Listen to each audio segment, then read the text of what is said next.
Good afternoon, everyone. I think we've got most people now who've logged in by the looks of things. So let's get started. Welcome to our webinar on Biodiversity Net Gain.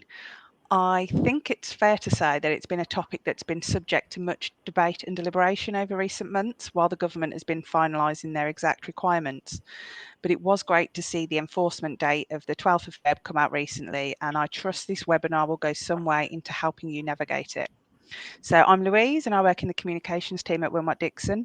I'll give you a quick intro on how things are going to work this afternoon and then I'll hand you over to the team. There's a lot to get through, so whilst the team will be talking for a lot of this afternoon, we do want it to be as interactive as possible. So we've got some myth-busting polls scattered throughout, and please take part in these if you're able to. If you're on a laptop, they should come up on the right-hand side of your screen. And at the end, there's going to be a Q&A session, and we've already received quite a few questions from some of you. But of course, feel free to throw in any more you have as we go along, and we'll do our best to get through as many as we can. When you do submit a question, it might say in review. If it does, that means we've got it. So let's introduce you to the team. So we've got Jono and Simone from Wilmot Dixon's sustainability team here, and we've got Alice, Ben and Laura from EMEC, one of our partner ecologists. So today, this is a quick overview of what we're going to be running through, and we'll get through it as succinctly as possible for you.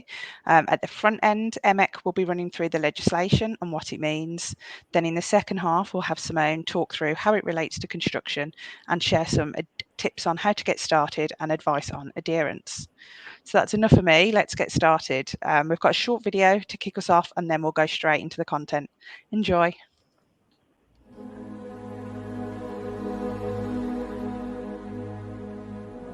Biodiversity is a term that represents the total variety of all life on Earth. That's a big thing to sum up. Thousands of different wild habitats, millions of different species, billions of different individuals, and the trillions of different characteristics they all have. The total biodiversity of our planet is immense. Which is a good thing, because the more biodiversity, the more secure all life on Earth is, including ourselves. Only when life is at its most varied, vigorous, biodiverse, can we hope to thrive. We may not know it, but we need towering forests across 1/3 of the land surface to lock away carbon and keep the climate stable. We need millions of pollinators and billions of soil organisms and megatons of plankton to keep the food we eat in supply. We need strange plants deep in jungles to create our medicines, and coral reefs and mangrove swamps to protect the coasts we depend upon. Our planet's biodiversity provides all the things we need for free. But it will only do so if there's lots of it, and at the moment it's under attack. In the last 50 years, our activities have dramatically reduced biodiversity across the globe. We've snuffed out habitats, reduced populations of wild animals by 60%, and even driven whole species extinct. The number of lions in Africa has dropped by 65%. The number of individual flying insects in Europe has dropped by 75%. The number of bluefin tuna in the Pacific has dropped by 95%. Biodiversity is dropping everywhere and fast. This is catastrophic for nature and therefore ourselves. We talk about climate change a lot, but biodiversity loss is as important an issue. How do we stop this loss of life? How do we ensure that biodiversity, our planet's vital statistic, begins to increase again? In fact, we already know exactly what to do. And welcome. Always a tough gig to go after David, but I think that video really sums up the situation and sends out a powerful and important message. So I'm John Oyton from Wilmot Dixon, and I'm going to sort of talk you through a little bit about the burning platform now. So think about that video. The key bits I take from it is that biodiversity is essential to life, for us to succeed and for us to thrive. We need trees to lock away carbon.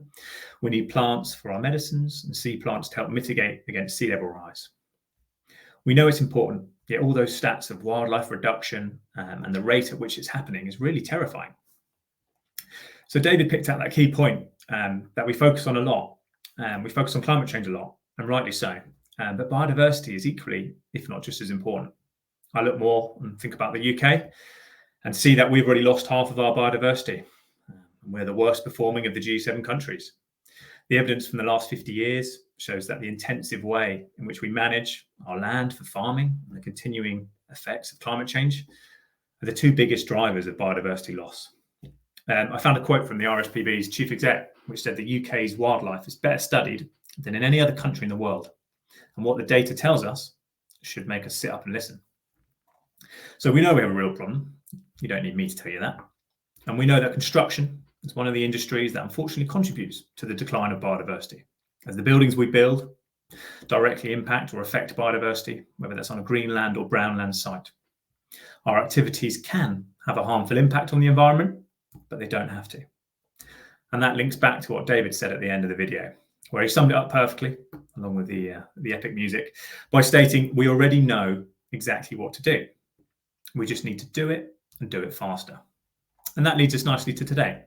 So thank you for joining us. It's great to have so many of you here as we tackle an issue bigger than all of us, and arguably one we can only achieve through collaboration and sharing of best practice. Now, fortunately, as Louise mentioned, there's a new requirement coming through legislation imminently, I hope, called Biodiversity Net Gain, or BNG. It's going to come into force in England this February and will impact the way we do our projects. Now, I'm really excited for the team to share some of the work we've been doing at Wilmot Dixon. We launched our Now and Ever sustainability strategy 4 years ago now. And with it, a raft of ambitious targets and commitments, one being for all our projects to start calculating biodiversity. So we've been doing BNG for a number of years, and we've been working closely with our ecology experts, and they've been guiding us on how we can best support you to achieve BNG on your projects. I also think the narrative has changed now. It's no longer just about planting some trees to tick a box, but rather we are designing homes, schools, universities to embrace biodiversity, to be designed with biodiversity in mind. The benefits of that go far beyond just carbon reduction or air pollution. It improves communities. Nature or access to nature has been proven to increase well-being and support productivity. There's so many benefits we all know about. We've just got to do it. So I think we're really placed, all of us now, to design and build buildings that deliver biodiversity net gain and create amazing places to live. And I, for one, am really excited to see how this new legislation will change the narrative. So before I waffle on too much, I'd like to hand you over to the team to talk you through BNG in more detail and how it impacts you and how we will support you on the journey. Thank you. Hi everybody, I'm Laura from EMEC and I'm an ecologist. I'll be talking through Biodiversity Net Gain and the metric for you.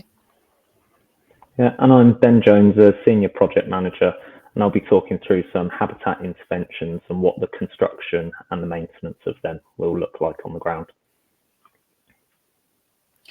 Okay, so what is Biodiversity Net Gain?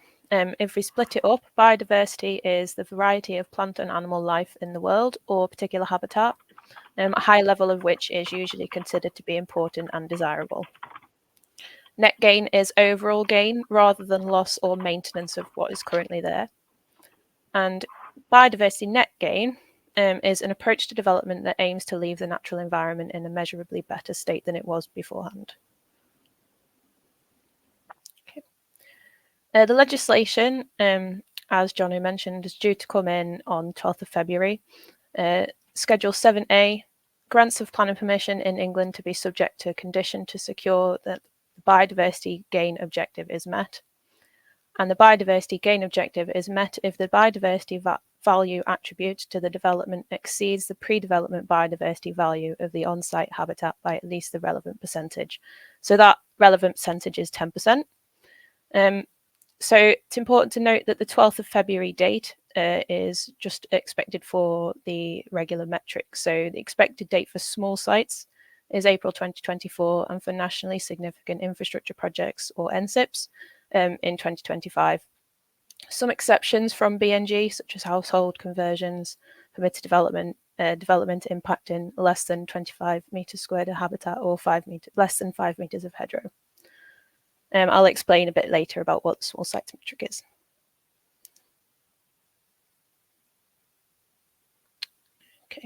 Okay, so we've got the first myth buster for you.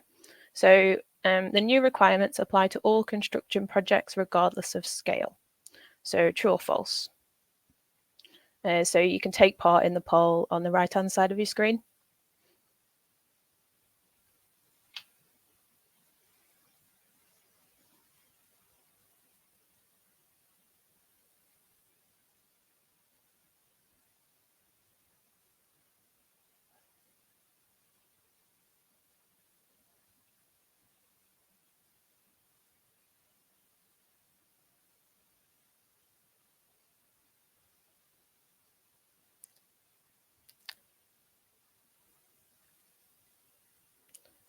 Cool.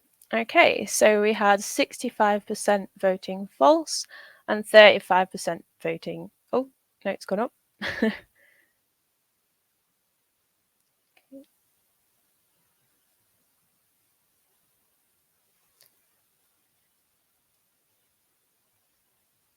Okay. Oh, so we had 60% voting false and 40% voting true.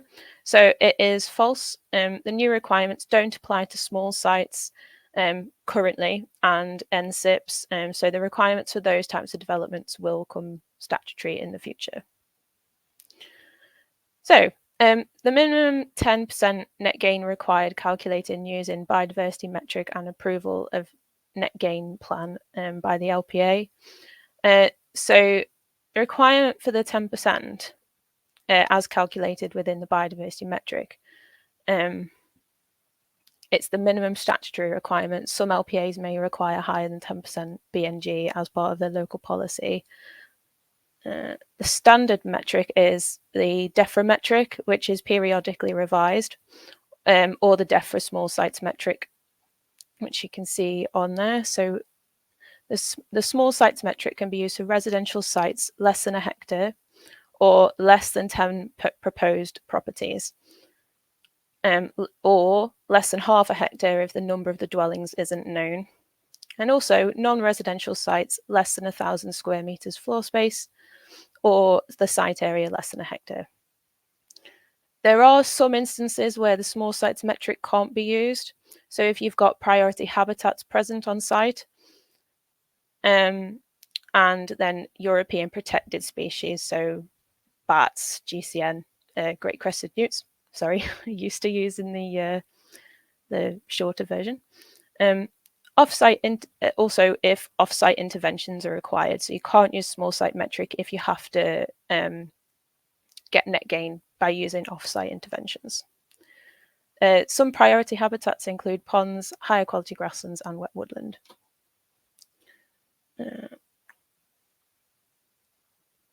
Sorry, I'll just go just one more point on the metrics. Sorry, there is a Warwickshire. There is another metric in Warwickshire. It had its own metric that takes into account location-specific variances.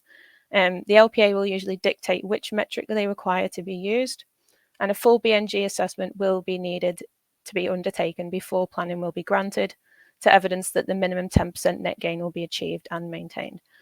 30-year management plan will also be required to demonstrate how 10% net gain will be achieved and maintained, and this may be required before planning is granted or as a condition. Okay. So requirements of BNG. So the habitat habitat will be secured for at least 30 years via obligations and a conservation covenant. And it's the responsibility of the developer or the landowner to ensure that habitat management is carried out for at least those 30 years. So any land that is part of biodiversity net gain is locked into that 30-year management plan. And it also can't be used for another development. So if you use a piece of land for one biodiversity net gain calculation for one site, that land then can't be used again for a different site. A conservation covenant is a private voluntary agreement between a landowner and a responsible body, such as a conservation charity, government body, or a local authority. Delivers lasting conservation benefit for public good and sets out obligations in respect of the land, which will be legally binding not only on the landowner, but on subsequent owners of the land, as I mentioned before. Okay, so we've got another myth buster for you. This one is, if we choose off-site biodiversity net gain, are we responsible for the maintenance of the land? True or false?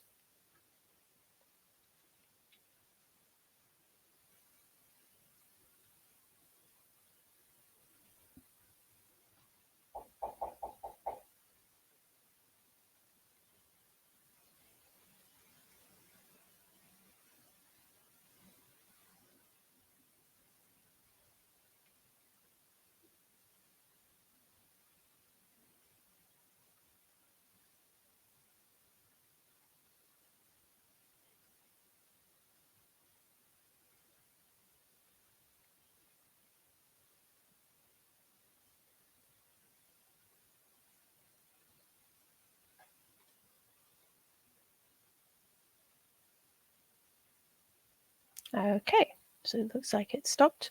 So we have 65% voting true and 65% voting true and 35% voting false.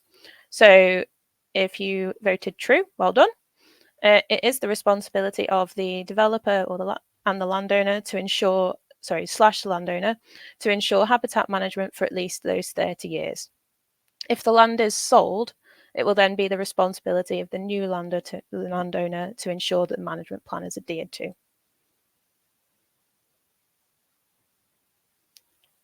Okay, so DEFRA metric is 4.0 used for this example, and put it into a table for you.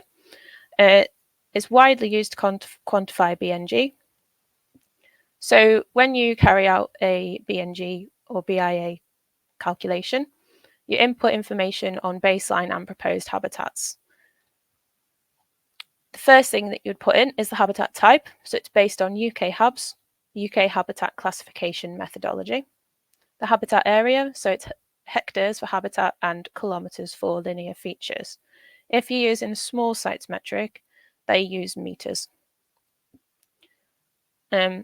The metric then automatically categorises the habitat distinctiveness. This is a measure of the value, and it determines the efforts needed for the replacement of the habitat, some of which are irreplaceable. I'll come on to that a little bit later.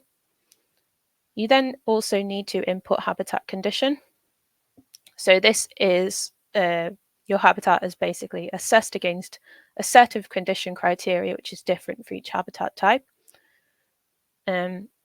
Then the strategic significance. This is whether your habitat is important locally, so it's included within a local strategy, or it's a site within a local biodiversity strategy area, or if the habitat is important within the setting it's in. So, for example, if that habitat forms connectivity to another similar habitat, it would be classed as important. Trade-in rules. This is where some sorry, I'm just trying to see which bit I had on the screen. Trade-in rules. So yeah, distinctiveness determines the compensation required for your habitat.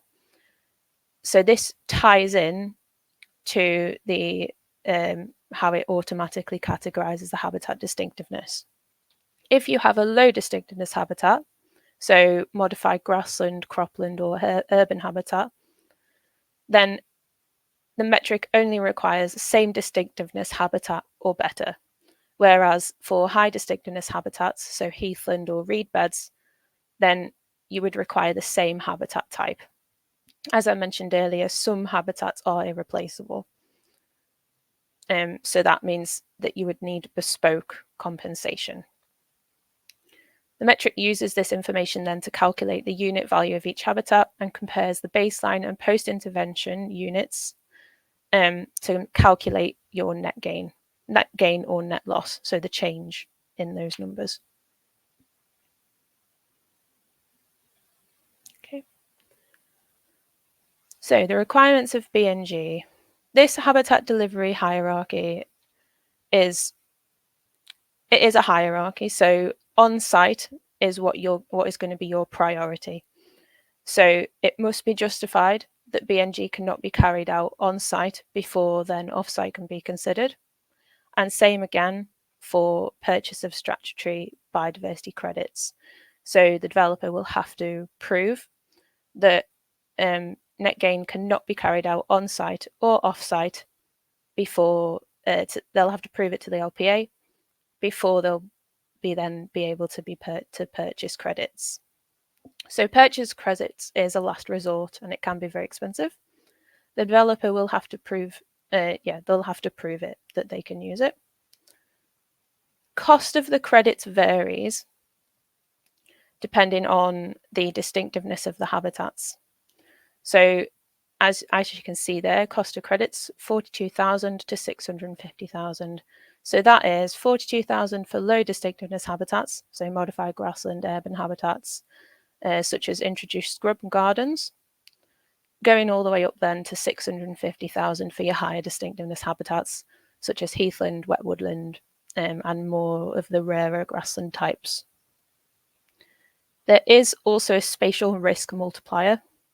So this incentivizes purchase of credits within the same LPA, local planning authority. If you're purchasing credits within the same LPA, you get 1 credit per unit. Then if the units are in adjacent LPAs or LCAs, they're worth 0.75. And units in non-adjacent LPAs or NCAs are worth 0.5. So they are worth less if they're in non-adjacent or adjacent LPAs to your site. And then, a national register for net gain delivery sites is available online.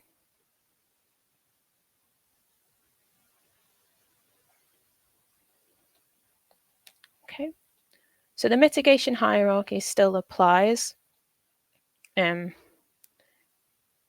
First is avoidance, then mitigation, and then compensation via biodiversity loss.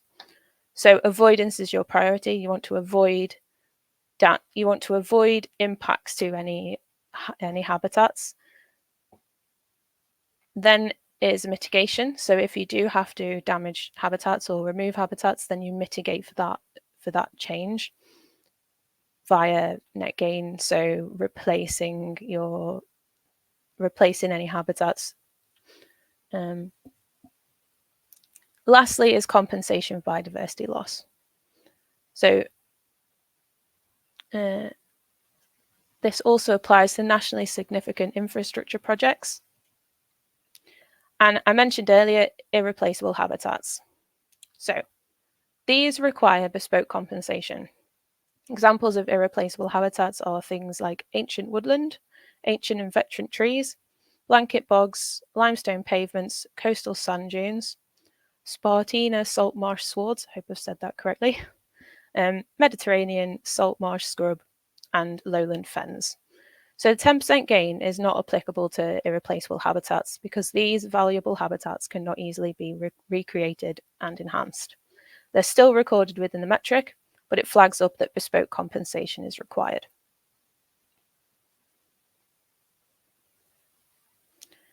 Okay, so this is an example of a BNG in action. This is a housing development. So what you're seeing here on the screen is what you create in the GIS package that you use for the DEFRA metric. So the one on the left with all the sort of green and not as much red is the baseline. And then the one on the right is the proposed habitats. So on the baseline there, you've got modified grassland in poor condition. That dominates the site. Woodland stand in poor condition. Patches of bramble scrub. The condition of this isn't applicable. Patches of rural vegetation, some scattered trees in good condition, and then artificial and developed land, ground level planters, introduced shrub, and vegetated gardens. And on the proposed habitats one, we were creating woodland retained and enhanced to moderate condition by removing invasive and non-native species, planting gaps with native species, leaving deadwood in situ and allowing the wood to mature. And then the scrub was enhanced to mixed scrub in moderate condition by planting gaps with bits of native species and pruning to maintain an age range. Then creating a verge of modified grassland in moderate condition by sowing a meadow seed mix and mowing to manage wildflowers. Planting of native trees and native hedges. And finally, just a note on vegetated gardens. So any private gardens that will be managed by private landowners and will be under residential curtilage, they must be classified as vegetated garden rather than a proposed individual habitats, as their condition, habitat type and longevity can't be guaranteed. So this development here really kind of highlights the importance of involving an ecologist early on in the development process. We were able to add all of those things that I listed as enhancements to improve the net gain on this site. So in this case, there was a large net loss for the original proposal, and there was a lot of consultation between us and the client, and several iterations of the metric were required to achieve 10% net gain. So an early baseline assessment can highlight areas with high biodiversity value so that the development can be designed to minimize the loss of units on site.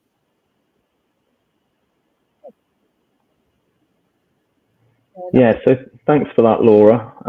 So moving on to the next slide, I'm going to be talking about some of our habitat interventions and the construction methodologies and the maintenance and how we actually carry out those interventions. So up on the screen there, the photo on the left is construction using a bentonite liner for a pond. So bentonite, if you're not familiar with the material, it creates basically a membrane that will hold the water within the pond, and you backfill about 300 mil worth of material over the top of it that you can then plant into. So it gives a real nice natural finish on a pond. And one of the other techniques we can use for pond building is using clay. So that's either clay that we can get from the site, or we'll bring some onto the site and you compact it and puddle it, and then that will hold water on top itself. And so on either of those two construction methods, you end up with the similar sort of maintenance on them. And the main thing that we're looking for is to keep invasive species out of there. So that could be Canadian pondweed or bulrush. And that's just hand-balled out of there by getting in there in waders and pulling the material out of there. And then even with any sort of species, even the non-invasive species, we like to maintain between 20 and 30% open water.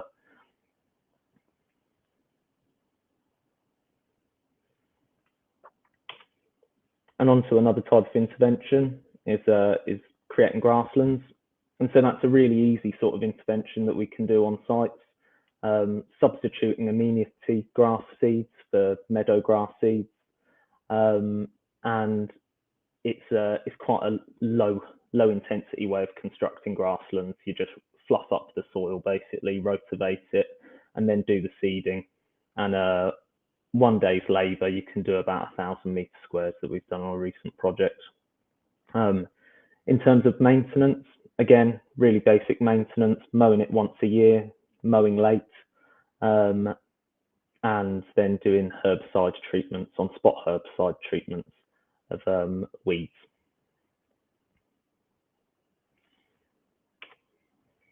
Yeah, so moving on to tree planting, probably something that all of us are very familiar with and we're used to doing on sites. There have been some quite high profile industry cases of just really high failure rates, basically, where the trees don't take.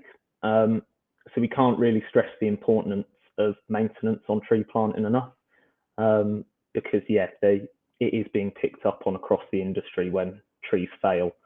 So the type of maintenance that we'd be looking to do is replacement of failed trees 1 year post planting. So if your planting contractor is pricing the work asking them to ensure that they're pricing in to do a beat-up survey, counting the number of failed trees a year afterwards, and then replacing them. And another point which is easily missed, people plant their trees and move on from the site, usually as one of the last things to do, is coming back in about 3 years post-planting and removing the tree guards. Now there's 101 different types of tree guards out there. They could be biodegradable, photodegradable, they could be cardboard, they could be some type of plastic, but they're not great to be leaving on the ground. Even once the trees have grown, they just kind of strangle the trunk of the tree and sit there. And the tree might grow fine, but it's not great to look at. So around 3 years post-planting, getting back in there and removing all those tree guards. So hopefully this will be a familiar project to some on the call. It was done under the SCAPE framework, and EMEC were involved as a sub-consultant throughout the design development and the pre-construction phase. Our parent company, Nottinghamshire Wildlife Trust, had released a green vision for the site, and we were invited by the client to become involved with the project and help achieve some of the objectives identified in that.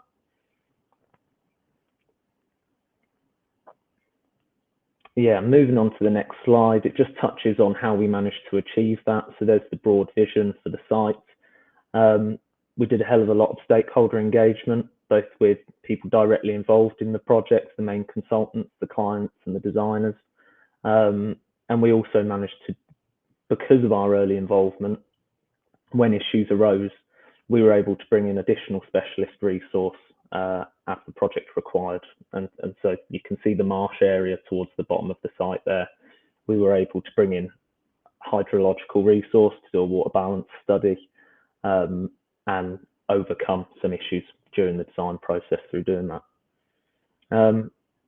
Getting a good ecologist on board nice and early allows them to take a pragmatic approach. They can appreciate the scale and the size of major projects and the high volume of change that can happen. And they can consider the impacts on the overall program. And then we've managed to deliver positive outcomes for the client. So a really good design has been developed, and we're confident that that design is sympathetic of the wildlife in the local area. Yeah, and so I'll hand over now to Simone, who'll talk about biodiversity net gain and how that can impact us. Thank you, Ben. Yes, so I will be talking about how biodiversity net gain is going to impact you. So I'm going to start with another myth buster. Biodiversity net gain will always make construction and development projects more expensive. Now, do we think that's a true or a false? True or false? It's a very tricky one. Let's see what everyone comes up with. I mean, I know my answer, but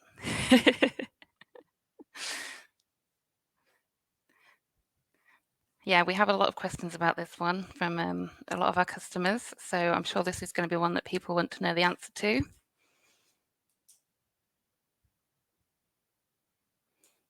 We always know that costs are always going to play a big part in those development projects going ahead. So definitely an important one. Oh, okay. So we're saying 25% true and 75% false. Now, actually, this one was a bit of a trick question because it actually depends. But we would like to make the point that early engagement will make a big difference on how expensive a project is actually going to become with biodiversity net gain, and making sure that it's included in the design. And we'll come on to that in a little while. So our journey so far with biodiversity net gain as Wilmot Dixon.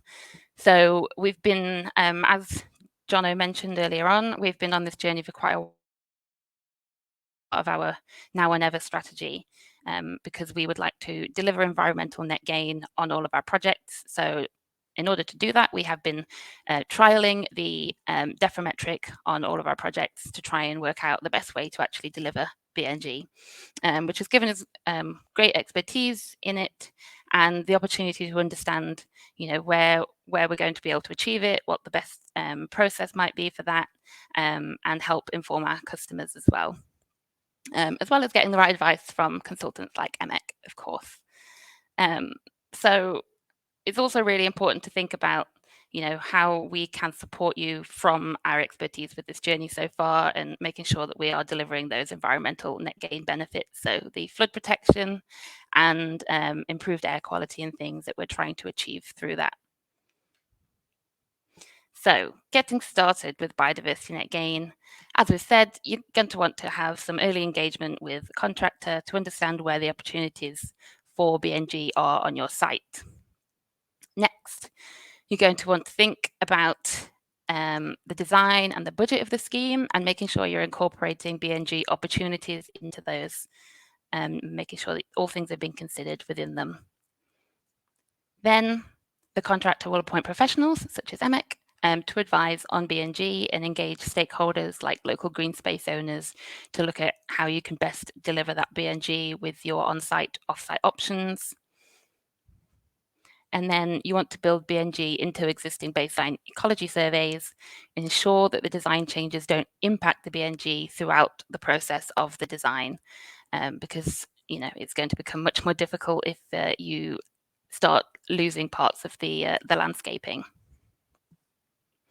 Then you want to make sure you're applying the mitigation hierarchy, which I'll come on to in a moment, and follow the good practice principles, which I'll also come on to in a moment. And then finally, you want to deliver the BNG amongst other benefits, such as the environmental net gain benefits, like I said, with the flood protection. And then you want to make sure you're publicising your work as well. So giving the opportunity for other people to learn from what you've done and share that best practice, so that we can all make the best difference that we can. So another mythbuster.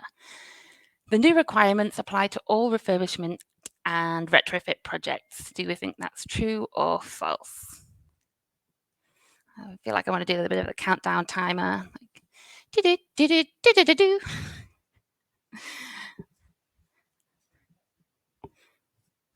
What do we all think?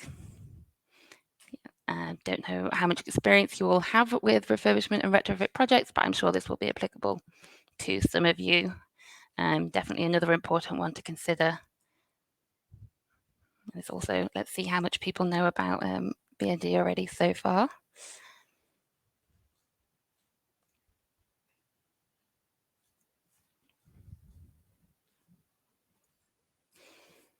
Okay. Has everyone made their decision? Okay, so we've got 15% true and 85% false. Oh, 20%. 20% true, 80% false, a slight change. So again, this was a bit of a trick question, and it does actually depend, but generally we would say it depends whether there's planning permission required for the project, and you can decide whether there's actually a requirement. But on the whole, yes, this is true. Well, no, that's a lie. This is false. It depends.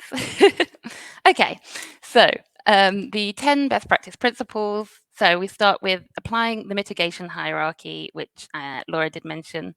So we want to avoid any impacts and then mitigate and offset. Then number 2, avoid losing any biodiversity that cannot actually be offset elsewhere. So thinking about things like ancient woodlands, priority habitats, those like special habitats that you can't actually offset because they're going to be too important. Number 3, be inclusive and equitable. So you want to make sure you're including stakeholders in any of those discussions and plans. Number 4, address risks. So thinking about the current conditions and the habitats that are actually already on site. Number 5, make a measurable net gain contribution. So obviously by using the DEFRA metric, you're going to be able to measure that impact that you're having, and you want to make a measurable net gain. Number 6, achieve the best outcomes for biodiversity and make sure that you're actually just not using existing wildlife areas, but you're delivering better outcomes for biodiversity than what's already there. And that leads on to number 7, which is be additional. Then you want to create net gain legacy. Think about the future and long-term benefits, the wider benefits, and again, those environmental net gain benefits that I've spoken about. Number 9, optimize sustainability, and then finally be transparent, and again report on what you've done, share the learning, and help other people do what they can to deliver biodiversity net gain correctly, and again, as overall, do the best for biodiversity. So our top tips for adherence are early engagement. I can't stress this enough. I think we've all said it throughout this, but early engagement is really, really helpful and really basically very critical for achieving biodiversity net gain and helping to deliver it within the budget and the plans of the development. Allow suitable budget. If you don't necessarily allow enough budget, you're going to really struggle, especially if you do have to go down the credits option. It's going to be much more difficult to achieve if you've, you're going to have to do some value engineering and maybe lose other parts of the development that you wanted. Aim for on-site solutions with landscaping, following that mitigation hierarchy. So again, making sure that there's early engagement, you try and include the plans in the design as much as possible and to deliver that on-site option by avoiding impacting any of the biodiversity as much as possible, minimizing the duration, intensity, and extent of the impact, and then improve any degraded or removed ecosystems, and then finally offset. Another really key one here is know your portfolio and land ownership, and then maintain it. So we actually had an example of a customer who had some land that they wanted us to develop on, but it wasn't being maintained between the time that they got ownership of that land and before we took ownership of it. And in that time, it almost became a priority habitat. So it's really, really key to make sure that you're maintaining any land that you own if you're going to want to develop on it, and ensure that the baseline for that biodiversity net gain assessment is actually from the best place, really. And then finally, link up with local landowners, working with local people that you know, local councils or local planning authorities, local nature areas, and making sure that you can try and deliver those off-site solutions if necessary, and also thinking about enhancing connectivity between areas. So that's, again, going to deliver the best chances for biodiversity. So biodiversity net gain in action. Have a couple of case studies here for you, highlighting the different routes available. So this route is an on-site BNG for a refurbishment that we did. So for our customer, Brighton and Hove City Council, there was a refurbishment project delivering BNG through a new sensory garden and outdoor space. So this was actually a former school that was being turned into an office space, and we delivered end user gains, improved health and well-being, workplace performance, and learning outcomes. And one of the really great things about this project was it was actually created through a Wilmot Dixon volunteering day. So this was something that a lot of our people joined together, and working with our supply chain as well, went to help deliver this great new space for our customer, which delivered an 11% biodiversity net gain, 39% habitat net gain, and a 90% hedgerow net gain. So all great.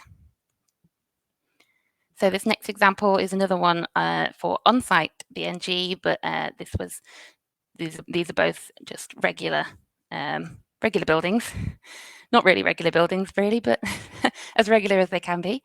So these are two projects that we're doing for Lincolnshire County Council, both on site at the moment. So St Lawrence SEND School, which is going to be a net zero in operation facility.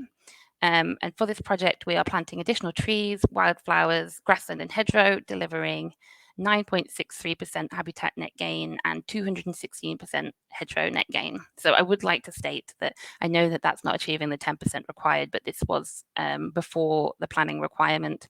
And it's just something that we wanted to measure and try and achieve as much as possible. So still great. And then the Sleaford Secure Children's Home, which is aiming to be net zero carbon in operation also, is going to be achieving 57% habitat net gain and 16.45% hedgerow net gain. So this is an example where we've actually also, the requirement isn't necessarily there for planning, but the local authority would actually like us to try and achieve it. So we've been going backwards and forwards to try and make sure that we can do that with the landscape architect. Okay, so this one is a slightly different route that we could mention. So this was an off-site biodiversity net gain. So again, this is before the requirements have come in, obviously. So we're working with Rushcliffe Borough Council to deliver Bingham Marina and Enterprise Centre, which is a low carbon facility for the local community. And because there was going to be an on-site loss of 4.99 biodiversity units, we worked with the customer, and they have found a local park where they're going to they've delivered a wildflower meadow habitat that's been created and will be maintained by their local authority as well, which is great. Okay, so just to highlight the importance of engaging specialists early. So we as a contractor can add value during the early stages and feasibility of a scheme. So we can work with you to develop the Biodiversity Net Gain plan to ensure the planning process actually runs as smoothly as possible. We can help your team to understand Biodiversity Net Gain and help upskill them with webinars like this or other sessions. We can find ways to incorporate BNG on site, working with our design teams, and suggesting the best solutions for your budget. So actually thinking about what you want to deliver and how we can help you achieve that, and thinking about also the program, the building users, and the environment. We can identify potential challenges. So working with you very early on is going to help stop those challenges from becoming a problem later on. So for example, with the example of the customer owning the land, and making sure that that area continues to be maintained before we take over that site. We can open possibilities to extend BNG to environmental net gain. So again, we want to think about how we can deliver the best options for the environment. So helping to provide natural cooling, maybe with trees, shade, flood protection, thinking about that sustainable urban drainage design, and improved air and water quality as well. So, delivering the best for the environment and our local areas. So we can assist with partnerships with local wildlife bodies and landowners for off-site solutions. And finally, we can introduce you to suitable ecologists such as EMEC, who can then help deliver, again, the best options for your project. Then we can also work with ecologists such as EMEC, and they can help mitigate any risks and delays. So once engaged on your project, the ecologist will map the habitats present on the site and record their condition to get that baseline, and they'll determine the baseline biodiversity score. They can advise whether off-site biodiversity units are required, and then they can detail any irreplaceable habitat. So like I said about ancient woodland that can't be replaced. So they can then detail any other ecological factors, such as protected species and invasive non-native species, and they can input into the outline design, ensuring biodiversity net gain requirements are considered, and hopefully deliver the best project that you can get.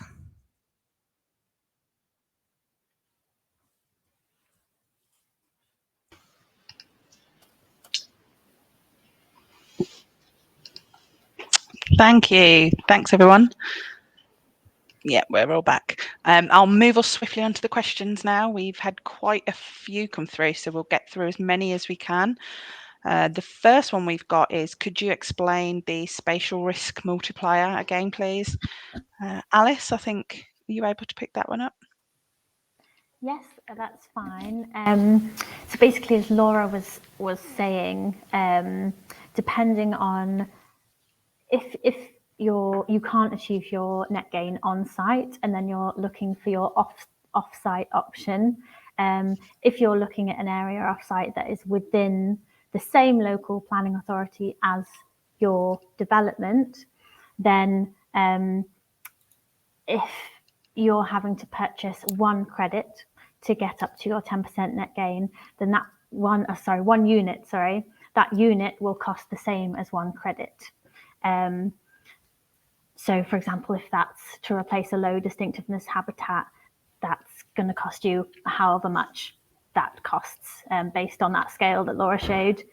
However, if you can't find any off-site units to purchase within the same local planning authority, and you have to look outside, either with an adjacent or completely separate authority, it's essentially going to be more expensive to purchase those units.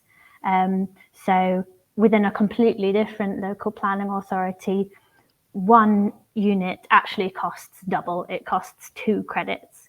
So that's the incentive to keep it local and kind of make sure you're maintaining that habitat connectivity and benefiting local habitats.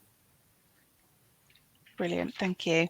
Someone's just asked about slides, and yeah, you'll all be getting a copy of the slide deck and a recording of the presentation probably tomorrow afternoon, so that's not a problem.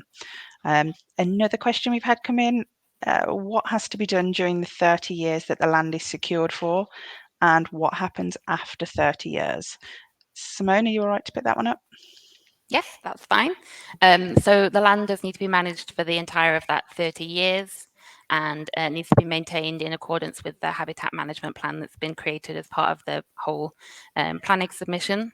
But then after the 30 years, it is fine for that land to be developed in a different way.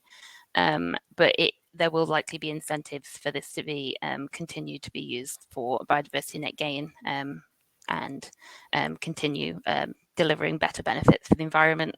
It is also worth noting that if the land has been used for woodland that's been created, then this is basically a permanent land use change, and you will not be able to deliver anything other than woodland after that point.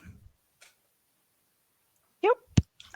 The next one we have is around securing offsite credit. So how do you secure offsite credits before a planning application is accepted? Laura or Alice, are you all right to pick that one up, please? Yeah, yep, I can do that one. So offsite net gain, it'd either be achieved on land owned by the developer themselves, or land which has been purchased or locked into a 30-year lease. And then you can also purchase land / units from a habitat bank to offset losses on site. So habitat banks is basically land that's there available, and you would approach the habitat bank with your metric and say, like, we need X amount of units, and the sort of spatial risk, the spatial variations that Alice was speaking about earlier, they apply for habitat banks as well. So the opportunities for enhancement and creation of habitats on offsite land, they'd be assessed and implemented in the metric by the ecologist, and they'll work to achieve that 10% or the net gain. And the offsite enhancements and achievable units will be agreed between the developer and the ecologist prior to submission. And then once it's submitted, the LPA will review the offsite measures. I think it's important as well to just clarify that offsite net gain and the statutory credits are different. So offsite units are achieved in the ways I've just mentioned. Statutory credits are different, so they're a last resort basically, if neither on-site or off-site net gain can be achieved. Okay. Brilliant, thanks, Laura. It's quite a long question here. Do you have any idea how BNG could be applied when there is only a limited duration lease, for example, 10 years, but an opportunity for considerable biodiversity improvement? For example, available farmland adjacent to a development site where the development site itself has very limited opportunity for improvement. Alice, can you pick that one up? Yeah, so in order for land to be to qualify for BNG, whether it's on-site or off-site, it has to be secured for that 30 years. So obviously that does mean that if it can only be secured for 10 years, then unfortunately it can't be included in that biodiversity net gain calculation. Obviously it's still really valuable to be able to do as many biodiversity enhancements as you can on that land within that development. We'd still really encourage that. but yeah, there would have to be alternative options looked at to achieve the 10% net gain. Okay, thanks. Then we've got Simone. This one's best for you. Could this 10% requirement increase in the future, and is it the maximum that we have to deliver? No, it's definitely not the maximum, and yes, it can increase in the future. 10% is the minimum requirement for what has to be delivered. So if you can achieve more than that, then definitely deliver much more than that. And there are definitely already local planning authorities that are asking for more than 10%. So yeah, it's very likely that this will increase in the future. Fab, thank you. And another one for you, Alice, I'm afraid. What are the validation implications? Sorry, Louise. Could you explain a bit more about what you mean about validation? Oh, that was just something that somebody had put, just a question somebody had put in. So if that was you, can you elaborate a little bit more on the question, and we'll pick that up at the end. Thanks. Okay, we'll move on to this one. How does BNG deal with contaminated land in the metric? And contaminated in this case relates to Japanese knotweed. Who's best placed for that one? That'd be Alice or Laura. Oh, sorry, I muted myself.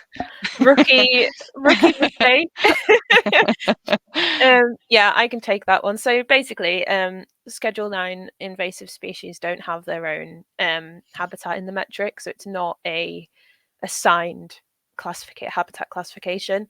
But the presence of invasive species is included on some of the habitats condition assessments, whereby like removing that non-native invasive species will improve habitat condition, or is likely to improve the condition.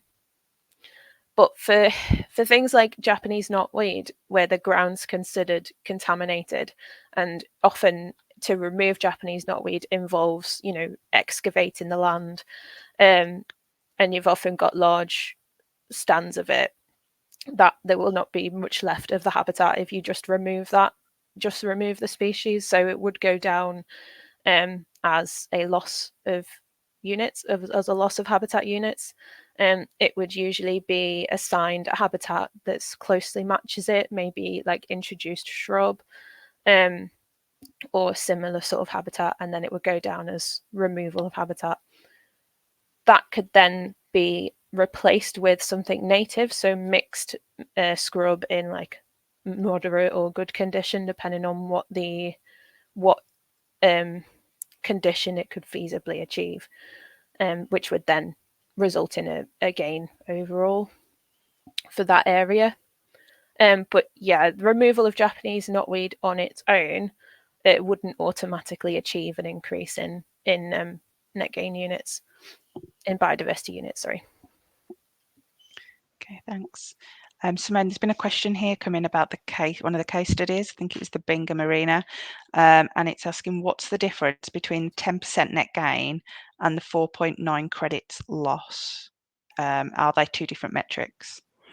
Okay, yeah, I probably should have explained that one a little bit more. So the units is basically dependent on the baseline of the project, and it doesn't really matter whether you could have 2 units on the site already, and you'll need to then deliver 10% more than that finally. So the 10% is the wider explanation of what the units. I'm not explaining this well. the units basically give the idea of how you achieve the 10%. I don't know if I explained that. Does that make sense? Yeah, we'll soon find out. If somebody wants to ask some more clarifications, please put that forward. So another one here, what is the cutoff for BNG to be required? For example, if a project has already been validated by planners before February the 12th, will it still need to meet BNG? Laura, you're right to pick that one up. So if it's being submitted before the 14th of Feb, the LPA will tell you whether you sort of need to achieve 10% or, you know, what you need to achieve with that development. Okay. And the next one I think is probably best for you as well, Laura. Do you advocate looking for the best outcome or just aiming for the 10%? What should be the priority? So yeah, we always sort of advocate for as much gain as is achievable on site, just because it's good for biodiversity as a whole. We work closely with our clients to achieve the best gain for sort of biodiversity, to also sort of coincide with their development plan and their budget. Okay, I've got a lot of questions coming in still. If we can create extra BNG on a project, for example, more than 10%, does that mean we can sell our credits on? I'm just wondering if this creates a financial opportunity to go and be above and beyond the minimum statutory requirement. Is that? I can take that as well. Yeah, go for it. Yeah, that is a good question. It's one I've been asked before by clients, but it's difficult because you can't transfer units to a different site. If land is being used to have net gain on a particular development, it then can't be transferred. Like if you get over your 10%, say you get 25%, you can't then transfer the other 15% to another site. So yeah, unfortunately, it wouldn't be able to be transferred.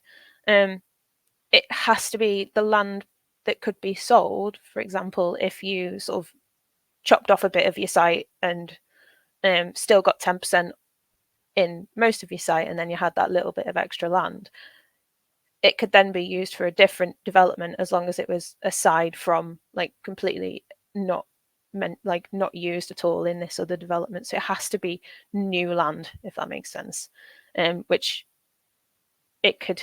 I'm not fully sure on how you would how registering as a habitat bank and stuff like that works, but I think you have to register it, or it could be done privately.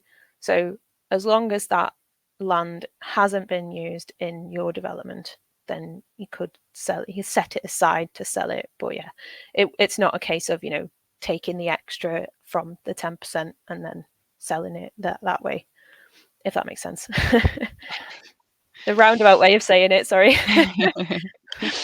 We've had a question in about the housing site case study, Laura, that you spoke about. And they've said in the first housing site case study where modified grassland was predominantly replaced with houses and gardens, was it possible to realise a net gain?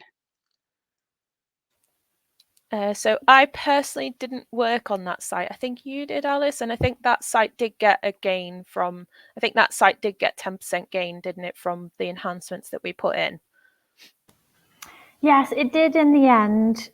It went through, as Laura said, it went through multiple iterations, just because the main reason we hadn't been involved from the beginning, which again puts the stress on, you know, get an ecologist in to do your baseline as soon as possible, because then, you know, if we come in once the final development plan is pretty much finalized, then it can be very difficult to shoehorn in any biodiversity gain on site.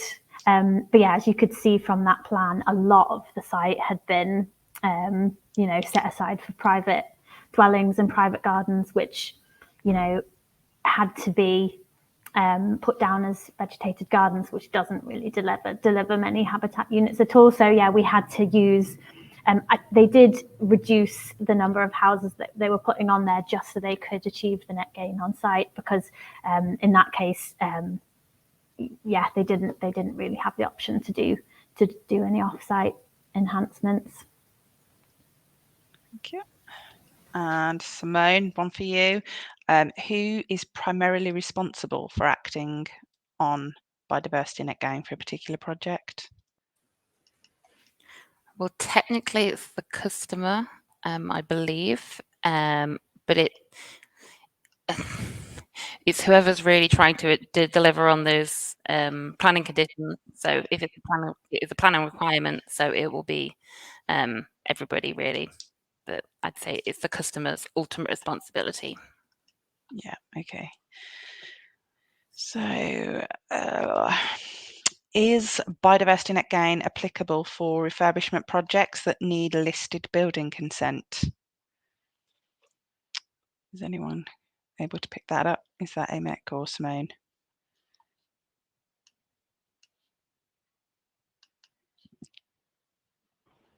No, I don't know that we've worked on any so far, so it's not something that we've experienced, though. Yeah. I suppose I can't see any reason why not. If it requires planning permission, then it's going to be subject to BNG. Yeah, we'll double check on that and we can clarify that in the follow-up email tomorrow.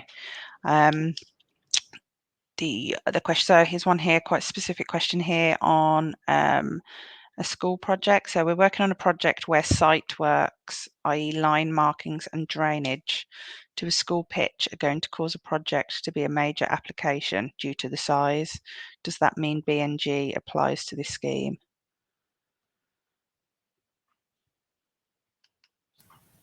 Sorry, could you repeat the question, please, Louise? Yeah, sure. So we're working on a project where site works, i.e. line markings and drainage to a school pitch are going to cause a project to be a major application due to the size of it. Will Biodiversity Net Gain still apply? I think the short answer is yes. Once the 14th of February comes around and BNG becomes mandatory, it will apply to most major developments, with the exceptions of the very small ones that Laura outlined. Okay. I've got another one here. So we've got, could you please describe the difference between a landscape management plan and a habitat management plan, and who is responsible for preparing that?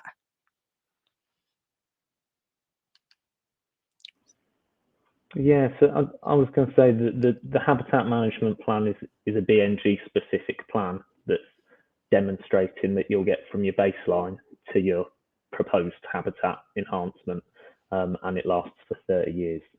A landscape management plan, again, it's not something that us as ecologists are making, but it doesn't tie into that legal framework to get your self-planning permission, whereas the HMMP, the Habitat Maintenance and Monitoring Plan, will. Great. We've got another one here about where can we find out about the cost of BNG offsetting credits? Simone, you right to pick that one up? Yeah, that's fine. That is all available on the government website. So if you just Google biodiversity statutory credits, you'll see the full list of all of the costs for the different types of habitats for that. Great. And we've got one here that's in terms of habitat creation. What type of habitat creates the most BNG credit? Are we heading into an area that vertical habitat? Are we heading into an area where vertical habitats are created to maximise more credits from a small land footprint, such as vertical farms, for example? Sounds like an EMAC question. Oh, go on, Ben. I was going to say, do you want to take it? But yeah, I think there's where that kind of market lies is that the developers need to be exchanging like for like or better. So that market for BNG units is going to be what's being lost. And then in terms of vertical farms and how those habitats would tie into the metric and what UK HAB assessment there'd be, I'm not too sure they'd be of that high value, or if, yeah, that there'd even be the demand in the marketplace to want to buy them.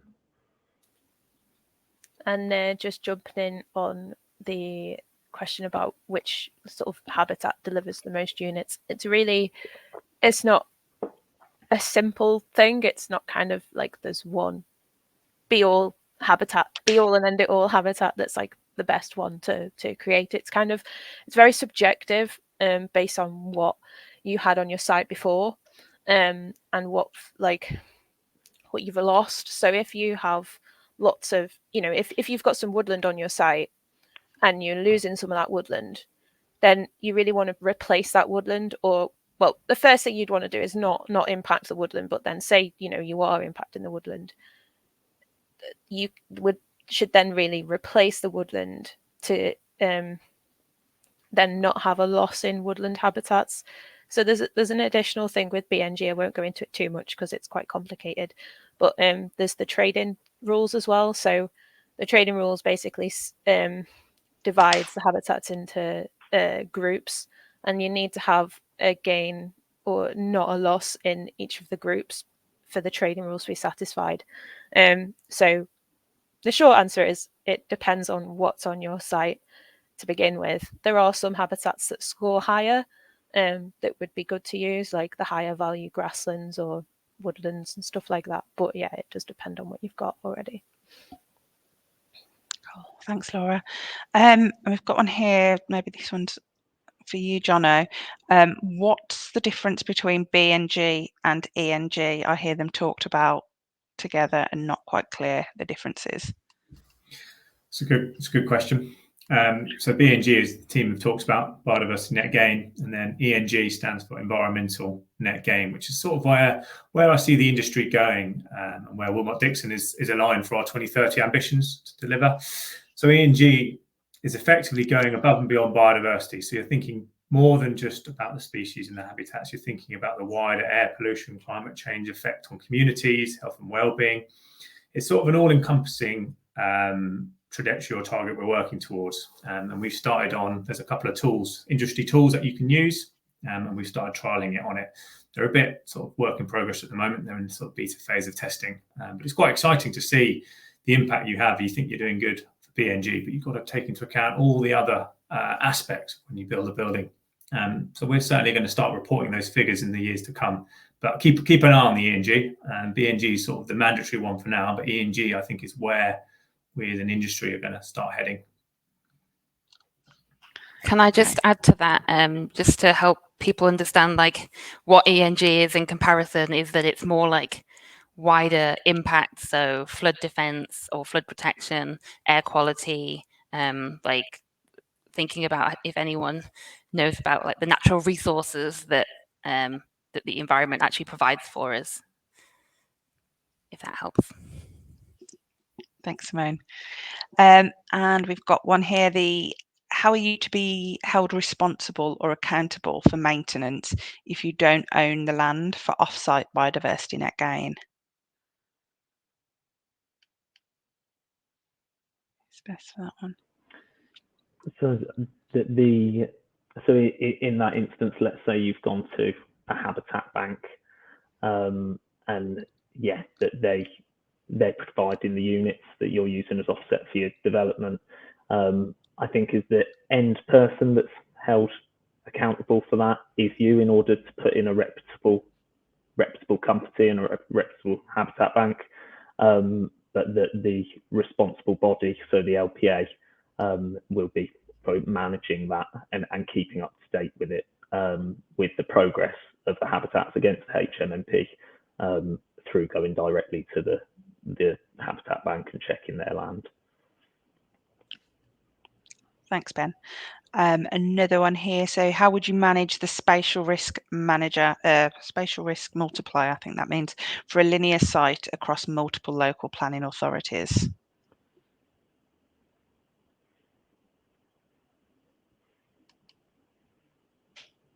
Any thoughts on that one? That is a good question. Don't know whether it would be a case of the individual parts going to the respective LPAs and then it being managed that way. What do you think, Ben or Alice? Yeah, I suppose that would be a complex question for a large and complex site, and realistically it's going to be managed by getting environmental consultants on board early and liaising with the relevant LPAs throughout that site, and allowing the project to take steer through that engagement with those different LPAs and through the ecologist doing a baseline of the full site. Thanks. I think this will probably be our last question now. I think we've covered most of them. Who is responsible for enforcing post-development BNG compliance, and how do you check whether the land has a restricting covenant?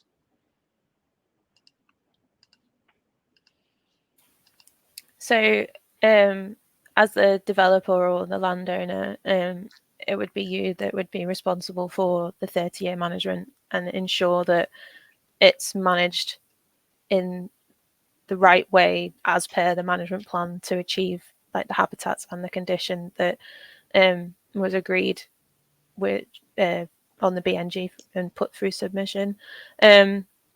Could you just repeat the second part of that question again, Louise? Sorry. Yeah, sure. 1 second. Where's that gone?